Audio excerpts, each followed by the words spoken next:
Indian space research organisation यानी इसरो, जो कि इंडिया के स्पेस रिसर्च के प्रोग्राम को आगे बढ़ाता है, उसकी शुरुआत विक्रम साराभाई के अहमदाबाद के घर के गैरेज में हुई थी। और कुछ दिन पहले इसरो के हेड मिस्टर सोमनाथ ने 2040 के पहले भारतीय लोगों को चांद पे उतारने की बात कही थी। कैसे इसरो पूरी दुनिया के स्पेस इकोसिस्टम में एक बहुत बड़ा प्लेयर बन गया और क्यों इसरो की वजह से भारत एक बहुत ही स्ट्रॉन्ग स्पेस पावर बनने जा रहा है, देखेंगे हम आज के इस वीडियो में। वीडियो बहुत ही इंटरेस्टिंग है, तो इसको आखिर तक देखें और चैनल पे नए हैं तो चैनल को सब्सक्राइब कीजिए। इसरो की जब शुरुआत हुई तब रॉकेट के जो हेड के कोन होते थे उसको साइकिल पे ले जाया जाता था और रॉकेट्स को बैलगाड़ी में ले जाया जाता था। लेकिन आज इसरो पूरी दुनिया में स्पेस रिसर्च में बहुत ही बड़ा प्लेयर बन गया है। कुछ लोगों के हिसाब से तो आज इसरो नासा से भी ज्यादा इंपॉर्टेंट प्लेयर है। इसरो कैसे इतना बड़ा प्लेयर बना, इसको समझने के लिए इसरो कैसे काम करता है, क्या क्या सर्विसेज देता है, उसको पहले अपने को समझना पड़ेगा। सबसे पहला, इसरो की जो सबसे बड़ी सर्विस है, सबसे बड़ा जो बिजनेस है, वो है लॉन्च सर्विसेज का। हाँ दोस्तों, इसरो दुनिया भर की सरकारें और दुनिया भर की जो प्राइवेट कंपनीज होती है उनको सैटेलाइट लॉन्च करने की जरूरत पड़ती है। अलग अलग कामों के लिए सैटेलाइट को स्पेस में रखने की जरूरत पड़ती है। कम्युनिकेशन के लिए, इंटरनेट के लिए, टीवी ब्रॉडकास्टिंग के लिए, मैप्स के लिए, वेदर फोरकास्टिंग के लिए, इन सभी चीजों के लिए सैटेलाइट को स्पेस में रखा जाता है।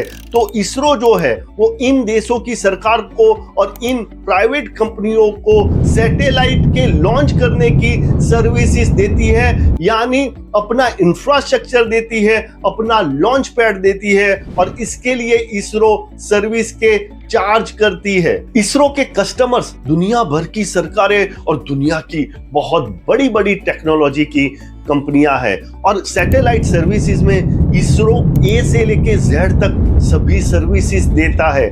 जैसे कि अगर किसी कंपनी को अपनी सैटेलाइट को सिर्फ डिजाइन करवाना है तो इसरो वो सर्विस देगा। अगर कोई बोलता है कि हमको डिजाइनिंग भी करवाना है और मैन्युफैक्चरिंग भी आप कीजिए, आप पूरे का पूरा सैटेलाइट बना के दीजिए, तो इसरो वो सर्विस भी देगा। अगर वो कंपनी या कस्टमर ये बोलेगा कि आप डिजाइन करके मैन्युफैक्चरिंग करके उस सैटेलाइट को आप लॉन्च भी कर दीजिए, तो इसरो वो सब भी कर देगा। और लॉन्च करने के बाद अगर वो प्राइवेट कंपनी या उस देश की सरकार इसरो को उस सैटेलाइट का मेंटेनेंस का काम देती है, यानी उस सैटेलाइट के रख रखाव का काम देती है, तो इसरो वो काम भी कर लेगा। यानी इसरो सैटेलाइट सर्विसिंग में ए से लेके जेड तक सभी सर्विसेज पूरी दुनिया भर के देशों की सरकारों को और बड़ी बड़ी प्राइवेट कंपनियों को देता है। दूसरी, इसरो की जो खुद की सैटेलाइट्स है उस पे डेटा कलेक्शन के इंस्ट्रूमेंट्स है जिसको ट्रांसपोंडर्स बोलते हैं। इसरो इस ट्रांसपोंडर्स को लीज पे देने का काम भी करता है। इसके अलावा अपनी सैटेलाइट्स के थ्रू जो भी डेटा कलेक्ट होता है, यानी वेदर का डेटा, कम्युनिकेशन का डेटा, मैप्स का डेटा, ओशन करंट्स का डेटा, ये सब डेटा इसरो प्राइवेट कंपनियों को सेल भी करता है। दूसरा, इसरो बहुत ज्यादा रिसर्च एंड डेवलपमेंट करता है और इस रिसर्च के दरमियान बहुत सारे नए नए इन्वेंशंस होते हैं। इसरो इस पे अपना इंटेलेक्चुअल प्रॉपर्टी राइट्स कर लेती है और इस इंटेलेक्चुअल प्रॉपर्टी राइट्स को वो प्राइवेट कंपनीज को सेल करती है, यानी प्राइवेट कंपनीज को अपने इन्वेंशन सेल करती है, जिससे लार्जर ह्यूमन बीइंग को भी बहुत ज्यादा डे टू डे लाइफ में फायदा हो जाए। यानी इसरो के पास बहुत सारे एवेन्यूज हैं अपने रेवेन्यूज बढ़ाने के, और इसरो ने अपनी कॉमर्शियल एक्टिविटीज के लिए एक पूरी की पूरी नई कंपनी शुरू की है जिसका नाम न्यू स्पेस इंडिया लिमिटेड है। लेकिन बहुत सारे ऐसे रीजन हैं जिसकी वजह से इसरो आज पूरी दुनिया के स्पेस रिसर्च में बहुत ही इंपॉर्टेंट प्लेयर बन गया है। इसरो का जो सबसे बड़ा स्ट्रॉन्ग पॉइंट है वो है उसके सर्विसेज की कॉस्टिंग, उसके सर्विसेज की प्राइसिंग। इसरो की सर्विसेज बहुत ही ज्यादा चीप है। यानी जो काम करने के नासा 100 रुपए लेता है, वही काम इसरो 7 या 8 रुपए में करके दे देती है। यानी इसरो की वजह से उसके कस्टमर्स के 90% पैसे बच जाते हैं। और इसरो का ये डीएनए है कि वो बहुत अच्छे से कॉस्ट कटिंग करके देती है। जैसे कि मैंने बताया, पहले के जमाने में इसरो जो रॉकेट है वो भी बैलगाड़ी में लेके जाती थी। यानी कॉस्ट कटिंग करना इसरो के डीएनए में है। और जब इसरो जिस सर्विस के 7 या 8 रुपए लेती हो, उसी सर्विसेज के नासा जैसी कंपनियां 100 रुपए लेती हो, तो कोई क्यों इसरो को छोड़ के कहीं और जाएगा। यानी इसरो दुनिया भर की कंपनियां और दुनिया भर की सरकारों का आज फर्स्ट प्रेफरेंस बन गया है। यानी अगर कॉस्टिंग की बात करें तो पूरी दुनिया में इसरो का एक ही कॉम्पिटिटर है और वो है एलन मस्क की स्पेसएक्स। लेकिन इसरो सिर्फ सस्ती सर्विसेज नहीं देती, इसरो बहुत ही ज्यादा अच्छी क्वालिटी की सर्विसेज भी देती है। यानी इसरो की जो सैटेलाइट लॉन्च की जो एक्यूरेसी है वो बहुत ही ज्यादा है, दुनिया भर में सबसे ज्यादा है। और स्पेस रिसर्च में सैटेलाइट की लॉन्च की सर्विसेज में एक्यूरेसी बहुत ही ज्यादा मैटर करती है, क्योंकि स्पेस के रिसर्च में या सैटेलाइट के लॉन्च में बहुत ही ज्यादा पैसे लगते हैं। तो इसरो अपनी एक्यूरेट सर्विसेज देके भी कस्टमर्स के बहुत ज्यादा पैसे बचा लेती है। देखिए, स्पेस टेक्नोलॉजी का जो फील्ड है उसमें गिन चुन के 4 ही प्लेयर थे। एक था यूएस, रशिया, चाइना और इंडिया।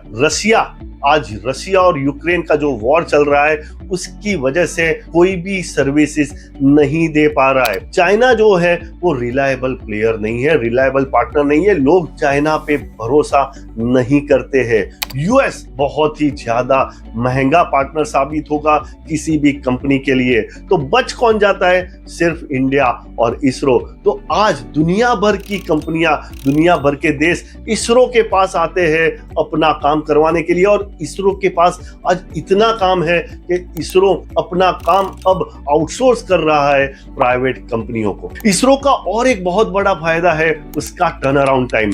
यानी जो काम दूसरी कंपनियां 12 महीने में करती है, वही काम इसरो 4 या 5 महीने में करके दे देती है। और इस तरह से भी इसरो अपने कस्टमर्स के बहुत सारे पैसे बचा लेती है। अभी अभी एक एग्जांपल सामने आया था कि यूके की एक कंपनी थी, वर्ल्ड वन नाम की कंपनी, जिन्होंने अपनी सैटेलाइट लॉन्च का जो कॉन्ट्रैक्ट था वो रशिया को दिया हुआ था। और रशिया यूक्रेन वॉर के चलते वो काम समय पे नहीं कर पाया, तो उन्होंने वो काम इसरो को दिया और इसरो ने वो 8 महीने का काम सिर्फ 2 महीने में करके दे दिया। आप ध्यान रखिए कि सैटेलाइट की जो लॉन्च सर्विसेज होती है उसमें बहुत सारी गवर्नमेंट अप्रूवल्स वगैरह भी लेनी पड़ती है, लेकिन फिर भी इसरो ये पूरा काम बहुत ही फास्ट करके दे देती है अपने कस्टमर्स को और अपने कस्टमर्स के बहुत सारे पैसे बचा लेती है। स्पेस टेक्नोलॉजी का फील्ड बहुत ही तेजी से ग्रो कर रहा है। यानी सालाना 25% के रेट से स्पेस टेक्नोलॉजी ग्रो कर रही है, क्योंकि दुनिया में इंटरनेट और कम्युनिकेशन बहुत ही तेजी से ग्रो कर रहा है। और उसकी वजह से पूरी दुनिया भर की सरकारों को और कंपनियों को सैटेलाइट लॉन्च की सर्विसेज की जरूरत पड़ती है। और सैटेलाइट लॉन्च में सबसे बड़ा अगर कोई प्लेयर है तो वो है इसरो। देखिए, स्पेस टेक्नोलॉजी का ये जो नो हाउ है और ये जो इंफ्रास्ट्रक्चर है वो रातों रात नहीं बनता है। इसको बनाने के लिए बहुत सारे साल लग जाते हैं। दूसरा, इसरो जितनी भी टेक्नोलॉजी आज डेवलप कर रहा है वो अपने घर पे डेवलप कर रहा है, खुद से डेवलप कर रहा है। इसरो कुछ भी आज इंपोर्ट नहीं कर रहा है। और इसके लिए इसरो ने बहुत सारे पार्टनर भी इतने सालों में डेवलप किए हैं। इसरो ने टाटा, एल&टी, बेल, HAL जैसे इंडिजीनियस प्लेयर खड़े किए हैं स्पेस रिसर्च में, और उसकी वजह से भी आज इसरो बहुत ही सस्ती सर्विसेज दे पा रहा है। यानी इसरो का मुकाबला नासा या दुनिया की दूसरी कोई भी कंपनी स्पेस टेक्नोलॉजी में नहीं कर पा रही है। और इसरो के चलते भारत स्पेस सुपर पावर बन के रहेगा। आशा करता हूं ये वीडियो आपको पसंद आया होगा। इस वीडियो को ज्यादा से ज्यादा लोगों के साथ शेयर कीजिए, जिससे सबको पता चले कि कैसे इसरो भारत को स्पेस सुपर पावर बनाने जा रहा है। अगर वीडियो पसंद आए तो वीडियो को लाइक कीजिए और चैनल पे नए हैं तो चैनल को सब्सक्राइब कीजिए और सब्सक्राइब करते टाइम बेल आइकन दबाना बिल्कुल ना भूले। अपडेटेड रहिए, इन्फॉर्म्ड रहिए, क्योंकि दुनिया बदल रही है।